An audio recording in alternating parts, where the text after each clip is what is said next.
Welcome to our video journey where we explore the fascinating world of pronunciation, unraveling the mysteries behind each word and its usage.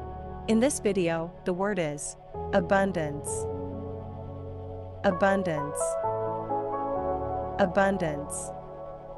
Abundance is a noun used to describe a plentiful or copious quantity of something.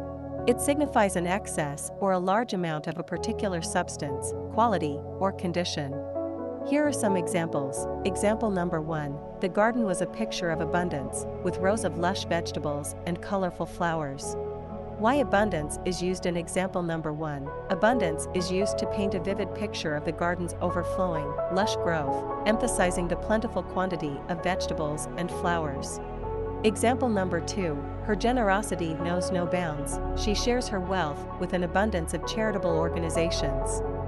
Why abundance is used in example number 2. Abundance is used to convey the idea that the person's generosity is limitless, and she donates to numerous charitable organizations, signifying a copious amount of giving.